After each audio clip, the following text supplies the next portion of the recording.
वो हरियाणा में एक सरकारी कर्मचारी था। उसके बाद उसने रिटायरमेंट लिया, लेकिन रिटायरमेंट के बाद उसकी जिंदगी पूरी तरह से बदल गई। वो डिप्रेशन का शिकार रहने लगा। उसे physical problems, medical problems, mental problems तक होने लगी। 1.5 साल तक वो बेड पर ही पड़ा रहा और किसी के सहारे के बिना तो वो उठ भी नहीं सकता था।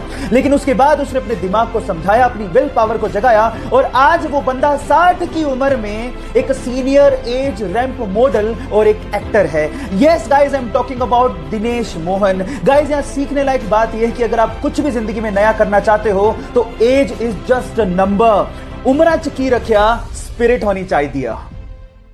सीरीज में कार रेसिंग, स्पीड और स्टंट्स के जलवे बिखेर के इसने पूरी दुनिया को अपना दीवाना बना लिया।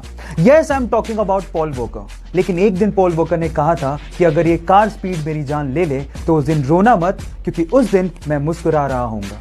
और एक दिन 30 नवंबर 2013 को एक fast racing car camera GT दौड़ाते हुए वो मुस्कुराते हुए हमें छोड़ के चला गया।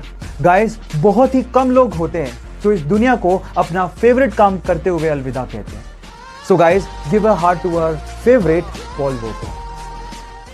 जब रतन टाटा ने पहली बार अपनी ड्रीम कार टाटा इंडिका को बाजार में उतारा तो उसका रिस्पॉन्स बहुत ही खराब था। घाटे में जाती हुई कंपनी को देखकर शेयर होल्डर्स ने कहा कि हमें कंपनी बेच देनी चाहिए। ना चाहते हुए भी टाटा इसे बेचने के लिए यूएस फोर्ड से मीटिंग के लिए गए। लेकिन उस मीटिंग में फोर्ड ने टाटा का अपमान करते हुए कहा कि अगर तुम्हें कार बिजनेस की इतनी समझ ही नहीं थी तो इस कार की लॉन्चिंग में इतना पैसा क्यों लगा दिया।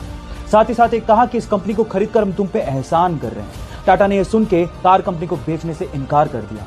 इंडिया वापस आए और इस कंपनी के लिए इतनी मेहनत की कि इसे वापस अपने पैरों पर खड़ा कर दिया। साथ ही साथ फोर्ड के घाटे में जाते हुए 2 luxurious brand Jaguar and land rover को खरीद के धमाका कर दिया। गाइस, अपमान सभी का होता है, लेकिन महान लोग अपने अपमान का बदला अपनी प्रोग्रेस से लेते हैं। वह होते ही झोला लेके वो घर से बाहर निकल जाते हैं, पर अपने काम के लिए नहीं, बल्कि उस काम के लिए जिससे दूसरे की जान को बचाया जा सके।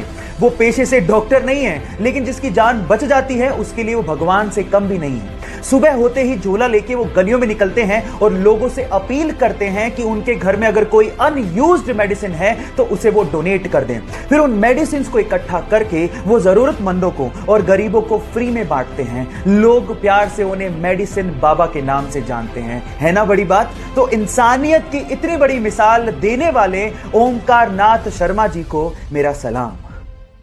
जब आप छोटे बच्चे थे तो आप क्या करते थे? चलो छोड़ो, इस बच्चे की सुनो। जब 1 साल का था तब से वो ब्रूस ली की मूवीज देख रहा है।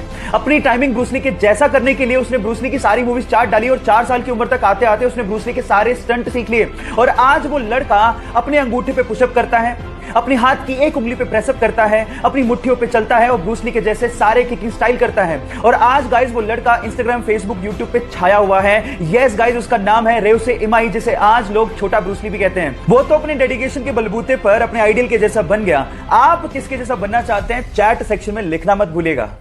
राजीव गांधी जब इंडिया के प्राइम मिनिस्टर थे तो वो चाहते थे कि हमारा देश 21वीं सदी का देश बने, लेकिन ये तभी पॉसिबल था जब हमारे पास सुपर कंप्यूटर जैसी टेक्नोलॉजी होती, जो कि उस समय सिर्फ यूएस जैसे विकसित देशों के पास ही थी। तो वो यूएस गए और वहां के प्रेसिडेंट को कहा कि आप हमें ये टेक्नोलॉजी प्रोवाइड कीजिए, लेकिन वहां के प्रेसिडेंट ने साफ मना कर दिया। जब वो भारत वापस आए और भारतीय वैज्ञानिकों को संबोधित कर रहे थे तो वो लिटरली रोने लगे और कहा कि मेरा सपना अधूरा रह गया। तब यहाँ के साइंटिस्ट लोगों ने कहा कि आप हम पे भरोसा क्यों नहीं करते? आप हमें फंड दीजिए, हमें मदद कीजिए, हम आपको सुपर कंप्यूटर बना के देंगे। उसके बाद सीडेक जैसी संस्था ने 3 साल की कड़ी मेहनत के बाद भारत को अपना पहला सुपर कंप्यूटर दिया, जिसका नाम था परम 8000। सो गाइस, यहां सीखने लायक बात यह है कि अगर आप बिलीव करो तो इस दुनिया में हर काम पॉसिबल है। So believe in yourself.